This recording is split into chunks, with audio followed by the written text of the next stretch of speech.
नमस्कार दोस्तों, कैसे हैं आप सब। मैं आपको बताने जा रहा हूं एक ऐसे कानून के बारे में जिसे आम बोलचाल में आम लोग जनसाधारण देशद्रोह के नाम से जानता है। इंग्लिश में इसके लिए वर्ड है सेडिशन और हिंदी के में इसके लिए शब्द आता है राजद्रोह।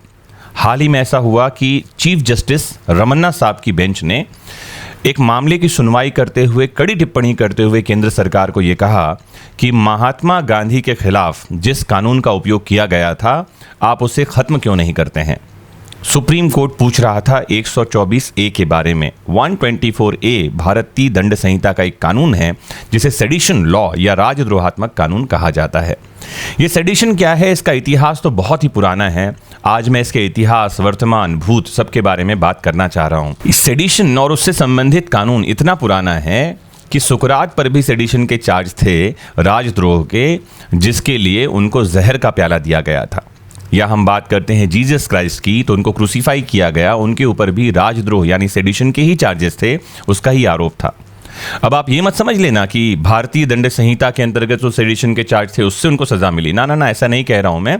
फिर आप कमेंट में लिखने लग जाओ कि 1860 में तो आईपीसी आई है और सुकरात तो बहुत पहले हुए हैं, सुकरात एथेंस में हुए हैं, आईपीसी भारत में लागू है। नहीं, इस बहस में ना पड़ें। सेडिशन जो कानून है वो हर एक काल में रहा है राजा से द्रोह करने वाले लोगों के लिए, उनको सज़ा देने के लिए।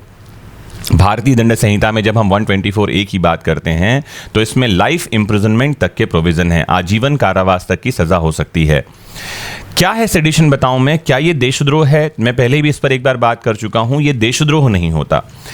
जो सेडिशन की बात है 124A में लिखा है कि देश में विधि द्वारा स्थापित सरकार के खिलाफ कुछ कहना, अप्रीति, घृणा, हैट्रेड, डिसअफेक्शन, ये लोगों के मन में पैदा करना, ये है सेडिशन।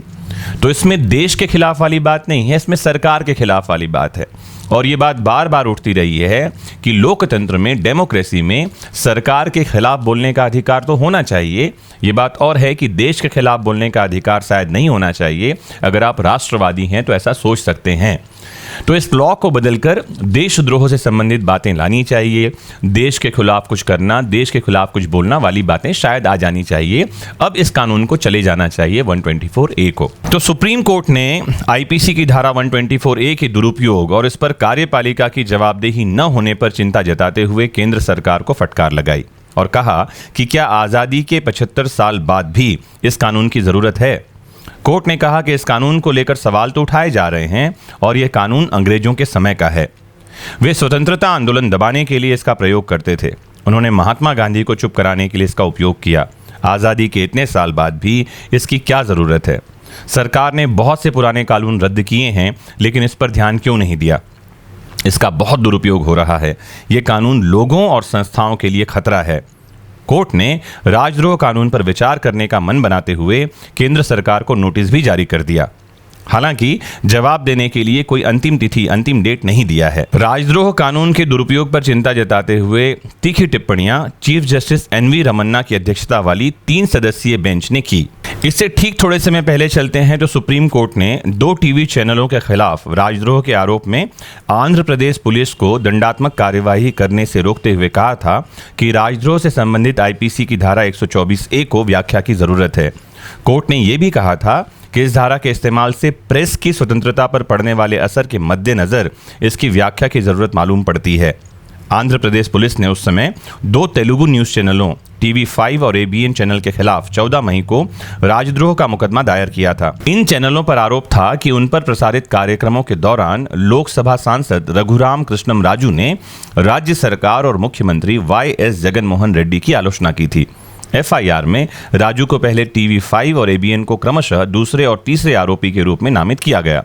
राजू सत्तारूढ़ YSRCP के ही एक विद्रोही नेता हैं और इस मामले में उनकी गिरफ्तारी होने के बाद उन्हें सुप्रीम कोर्ट से जमानत मिली थी।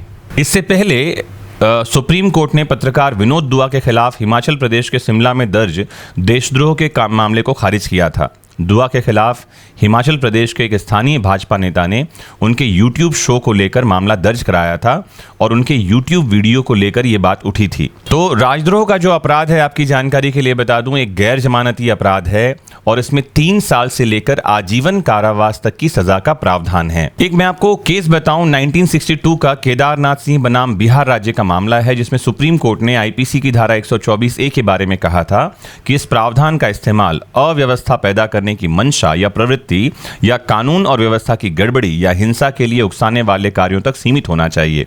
इस मामले में सुप्रीम कोर्ट की एक कॉन्स्टिट्यूशनल बेंच बैठी थी, जिसने अपने फैसले में आईपीसी के तहत राजद्रोह कानून की वैधता को बरकरार रखा था और इसके दायरे को भी परिभाषित किया था। अदालत ने कहा था कि धारा 124A केवल उन शब्दों को दंडित करता है जो कानून और व्यवस्था को बिगाड़ने की मंशा या प्रवृत्ति को प्रकट करते हैं। आपको बताऊं कि नेशनल क्राइम रिकॉर्ड्स ब्यूरो के आंकड़ों के अनुसार भारत में साल 2015 में 30, 2016 में 35, 2017 में 51, 2018 में 70 और 2019 में 93 राजद्रोह के मामले दर्ज हुए।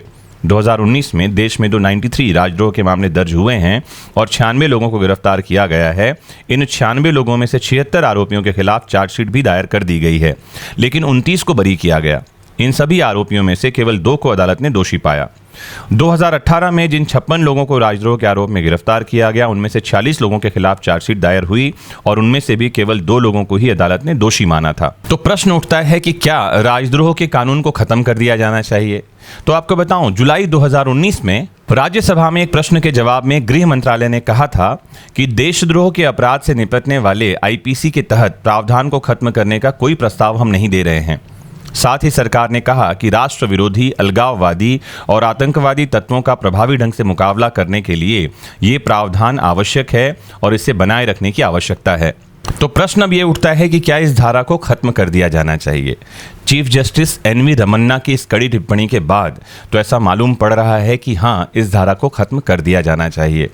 जो लोकतंत्र के पैरोकार हैं, जो डेमोक्रेसी में विश्वास करते हैं, उन लोगों का भी ऐसा मानना है कि सरकार की आलोचना करने का जो अधिकार है वो तो होना ही चाहिए और जिस कानून की जिस धारा के तहत देश के स्वतंत्रता सेनानियों का दमन किया गया, ऐसे औपनिवेशिक कानून को तो इस आधार पर ही खारिज कर दिया जाना चाहिए था कि ये देश का अपमान है और देश के स्वतंत्रता सेनानियों का दमन करने के लिए बनाई गई ये धारा है।